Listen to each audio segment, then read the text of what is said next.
السلام علیکم رحمۃ اللہ وبرکاتہ۔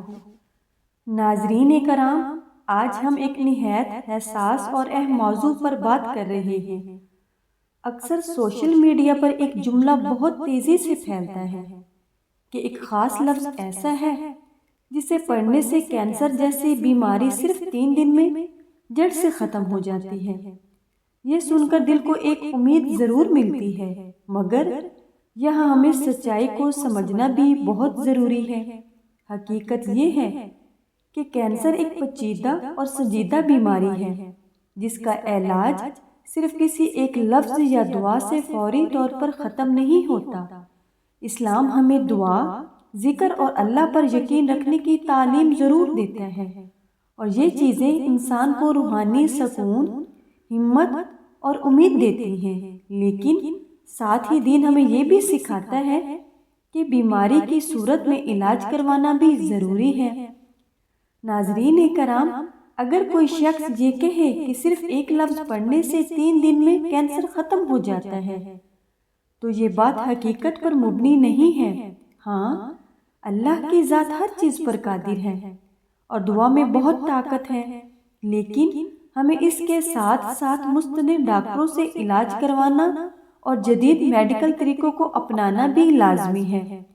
اس ویڈیو میں آگے ہم یہ بھی جانیں گے کہ کون سی دعائیں اور اذکار انسان کو ذہنی سکون دیتے ہیں اور بیماری کے دوران ہمت بڑھاتے ہیں، اور کیسے ہم دین اور دنیا دونوں کے تقاضوں کے ساتھ لے کر چل سکتے ہیں۔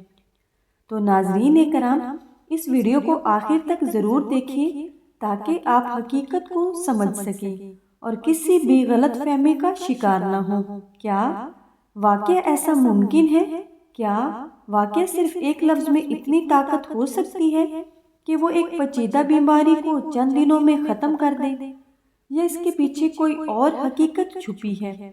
ناظرین کرام، جب انسان کسی تکلیف، بیماری یا آزمائش میں مبتلا ہوتا ہے تو وہ ہر اس دروازے پر دستک دیتا ہے جہاں سے امید کی کرن نظر آئے۔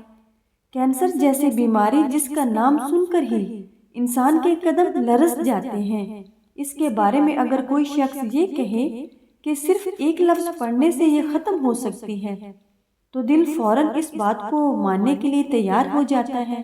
لیکن یہاں ایک سوال پیدا ہوتا ہے، کیا یہ بات حقیقت ہے یا صرف ایک جذباتی دعویٰ؟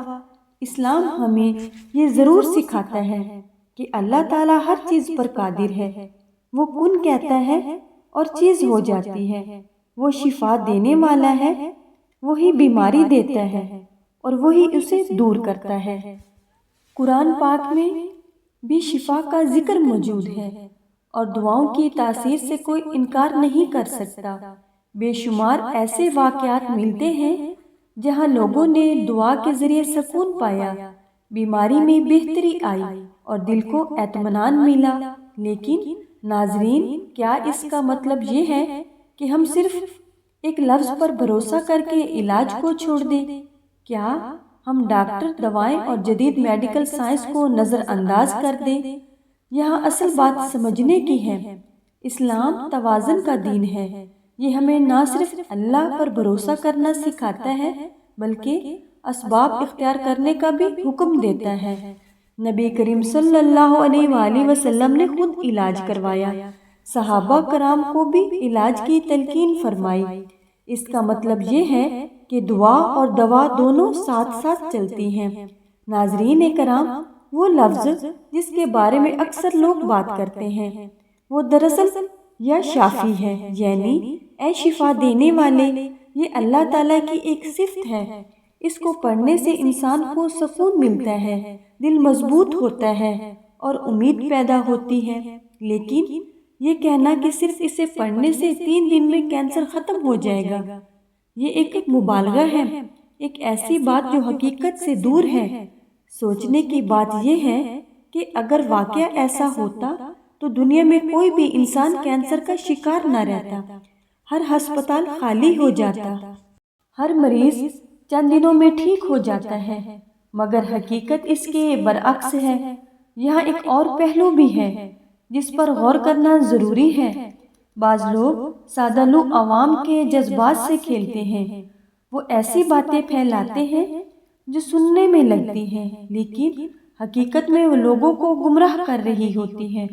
بیمار شخص جو پہلے ہی تکلیف میں ہوتا ہے، وہ ایسی باتوں پر یقین کر کے اپنا اصل علاج چھوڑ دیتا ہے اور یوں اس کی حالت مزید خراب ہو جاتی ہے۔ ناظرین، یہ بہت خطرناک بات ہے۔ ہمیں یہ سمجھنا ہوگا کہ دعا کا مقصد صرف بیماری ختم کرنا نہیں ہوتا، بلکہ دل کو مضبوط کرنا، اللہ سے تعلق جوڑنا اور صبر ہمت دینا بھی ہوتا ہے۔ کئی مرتبہ اللہ تعالیٰ بیماری کو فوراً ختم نہیں کرتا، بلکہ اس کے ذریعے انسان کے گناہوں کو معاف کرتا ہے، اس کے درجات بلند کرتا ہے۔ یہی اصل راز ہے، یہی وہ حقیقت ہے جو اکثر ہم نظر انداز کر دیتے ہیں۔ آپ نے دیکھا ہوگا کہ کچھ لوگ شدید بیماری کے باوجود بھی مطمئن ہوتے ہیں، ان کے چہرے پر سکون ہوتا ہے۔ کیوں؟ کیونکہ وہ اللہ پر یقین رکھتے ہیں، وہ دعا بھی کرتے ہیں اور علاج کرواتے ہیں، وہ توازن کو سمجھتے ہیں۔ ناظرین کرام، ہمیں بھی یہی سیکھنا ہے۔ اگر کوئی شخص بیمار ہے، خاص طور پر کینسر جیسی بیماری میں مبتلا ہے، تو اسے چاہیے کہ وہ بہترین ڈاکٹر سے رجوع کرے، مکمل علاج کروائے اور ساتھ ہی ساتھ اللہ سے دعا بھی کرے۔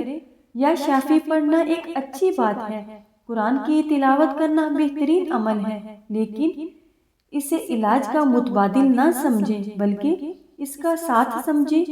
یہاں ایک لمحے رک کر سوچئے، کیا ہم اپنی زندگی کے دوسرے معاملات میں بھی صرف دعا پر اکتفا کرتے ہیں؟ کیا ہم رزق کے لیے کام نہیں کرتے؟ کیا ہم امتحان میں کامیابی کے لیے پڑھائی نہیں کرتے؟ نہیں، ہم کوشش بھی کرتے ہیں اور دعا بھی، تو پھر بیماری کے معاملے میں ہم یہ توازن کیوں بھول جاتے ہیں؟ یہی وہ سوال ہے جو آج ہم سب کو خود سے پوچھنا چاہیے۔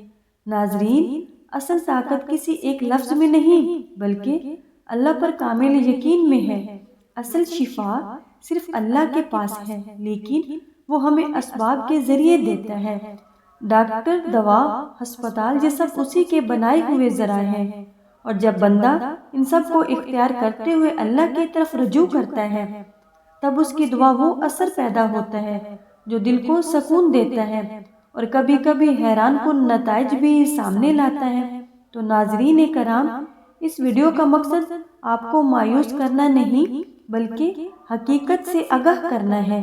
امید رکھیں، دعا کریں، ذکر کریں، لیکن ساتھ ساتھ صحیح علاج بھی کروائیں، کیونکہ اصل کامیابی اس میں ہے کہ ہم دین اور دنیا دونوں کو ساتھ لے کر چلیں۔ آخر میں ہمیں اتنا کہیں گے، اللہ تعالی ہمیں صحیح سمجھ عطا فرمائے، ہمیں ہر بیماری سے محفوظ رکھے، اور جو لوگ اس وقت کسی بیماری میں مبتلا ہیں انہیں کامل شفا عطا فرمائے۔ آمین۔